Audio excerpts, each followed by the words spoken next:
folks. Welcome to the Offensive Zone. That's Coach. That's Katie. I'm the Devo. We're going to hit up on all things Leafs. Happy Halloween.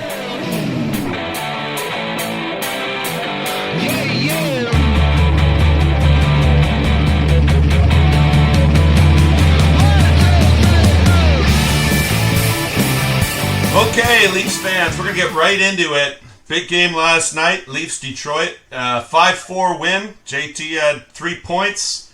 I guess it's the beginning of the Mrazek era. Katie, you kind of predicted a bit of a track meet. Go ahead. What did you like about last night? Yeah, still kind of ugly hockey at times, but very, very happy with Leafs second line. If we want to say Tavares and Marner and Kerfoot. I ripped on Kerfoot last week. Last night, he played like a $3.5 million player. Like, he played exactly what they need. I thought Marner was great with the puck, finally getting some confidence. They were working well as a line, really supporting each other and moving the puck quickly, and it showed. I mean, the production was there. So I think the real key part, though, is, and the most important part, though, is if 15 is, in fact, a $3.5 million player, it kind of answers the quandary of who plays in the top 6 on the left-hand side. Yeah. So we could cross our fingers that he plays this consistent, solid way going forward. It could really help the team a lot. Oh, for sure. Absolutely. Coach? Well, hey, John Tavares, breaking out 3 points, that's tremendous to see. And I don't know if it's him bringing Marner along or Marner bringing Tavares along, but to see him break out. You talk about a guy who's going to try and earn as much of his contract as he can. Anything we can get out of Tavares close to an $11 million player would be huge. And I also thought the kids are all right. I liked the pair of Liljegren and Sandin. Really poised in their end. Pretty decent in our end. Now, granted, they're playing against the 3s and 4s, but still, I thought they were pretty good. And then, Spezza didn't have some great moments, but he did actually shoot the puck, which will be a theme a little later. And shooting that actually opened up that little slap pass for that power play goal, which was sorely needed. So, hey, a win's a win, as Keefe said, even though it's a depleted Detroit team that probably isn't very good, but we'll take the win, won't we? 2 in a row. Yeah, I mean, double down on a few things there. Certainly, 15 came to play. He was one of their better players, and it's great to see. 16 and 91. I mean, you guys have heard me say it for a long time. I like that pairing. I think that's where the Leafs need to hopefully land, and if they get production, that's where they're going to stay. Love the production from the young D. As Coach said, we need it. Those guys are cheap, so if you can get good minutes out of those guys, that helps them. I like the fact that they scored early. It's nice to play with a lead, which the Leafs haven't done a whole lot this year, so hopefully we'll see more of that. Let's talk about what we didn't like. KD, what do you think? I mean, there's still a lot of warts to this game and to their game right now, but still the one thing that drives me crazy, and probably a lot of people, screaming at the screen, is they're passing up on shooting opportunities. They just need to shoot more, especially on the first power play unit. They're looking for the extra pass, and it's fine to look for the extra pass occasionally, but when it becomes the norm that you're always looking for the extra pass, it's easy to defend it, because it's coming, and the player with the puck's not a threat. So you need to shoot first. Spezza showed it on that power play. He shot it. Again, I hate when people play their strong side, but he shot it, hit traffic, but it opened things up, and they were able to get that next shot in, the slap pass to score. So getting the puck towards the net's got to be an urgency for this team. It has to. It has to improve more if they're going to get more W's. Yeah. Good point. Coach? Well, I forgot to ask you guys at the beginning how the weather is in Toronto. I imagine it's getting pretty chilly. And I mentioned that because I didn't like 47's game, and it just maybe he's distracted if it's getting cold. Like, what does he do? Does he buy one extra long scarf and put that around his neck like the knob of a stick, or does he buy two? Does he go with 2 scarves? Anyway, the whole sequence where he's given a gift, yeah, and a 3-zone breakaway, and doesn't score, and then comes back, gets himself out of position on that first PK goal against. That wasn't great. No. I didn't love the pairing of Dermott and Reilly, and that's a little bit of the fallout from Hall not playing. Someone's got to play with Reilly if Brody plays with Muzzin, and I thought those guys were great, and we'll touch on it a little later. But they were on the ice for 2 against, particularly not great turnover in the first one. And then I didn't think I'd go there, but I'm going there.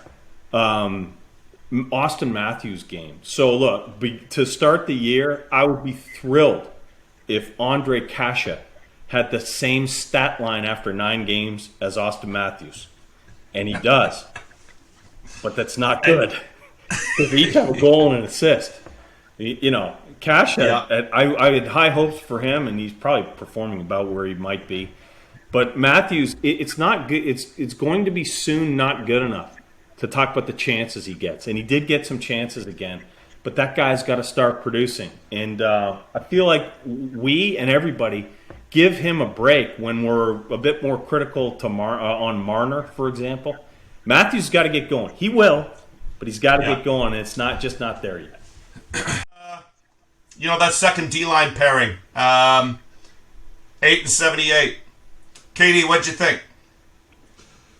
I mean, I think most hockey people, or most Leaf fans especially, if you were to pick a D pairing, you put Muzzin with Brody. I mean, it is going to be two-way their best pairing. I mean, it's obvious, and it showed last night. I thought they were great. But the most important defenseman the Leafs have is Reilly, number 44. So, he has his upsides and his warts. So you need to anchor him. He needs to be anchored. When he's been at his best, it's when there's been a solid anchor. So I think this is where we have to figure it out. If we were going to decide to go with that stalwart D pairing, we got to anchor 44. I think we're going to have great depth. I'm really actually surprised with Liljegren. I think he's playing way better than I thought he would. Hall down at the third pairing will be dominant. He's used to playing against the toughest matchups, so him down on 3 will be easy. Dermott showed he can actually play there. The key now, again, will be anchoring 44. I mean, he just signed to a big contract, and he drives that offense. You need him anchored, and that'll be the test. Yeah, great point, Coach. What do you think? Yeah, I mean, you touched on the kids, and I did in the last section too. So an unintended benefit of this shakeup was we got to see Liljegren and Sandin, and they were good. They were legit good, and they get to play and they get to develop, and so that's an unintended benefit. Here's the other thing that happened last night. 78 had his best game of the year, Brody, and 8 Muzzin had his best game of the year. He had 2 points. So 100%. Is that a coincidence, those 2 guys playing with each other? Maybe, maybe not. I mean, they are our best 2 defenders, but it comes down to, for Reilly really to do what he needs to do, and we'll talk about his contract in a second, he needs an anchor there. And that pair struggled last night a little bit. So I actually, Devo, I texted you guys and said, here's the issue. Number 3, Hall or Dermott is out of luck here because Sandin and Liljegren are working so well together. Somebody's going to have to step up and play with Reilly. Now, if you're worried about Justin Hall's psyche being in the press box, that guy was a healthy scratch 71 times in his first full year. So, Babcock had him in the press box. I think he had a plaque where he sat every game. So I think he'd be okay. And he hated that. So he never wants to get back to that again. Maybe this is the wake-up call that he needs because he hasn't been right. And, Devo, you called that last podcast. Yeah.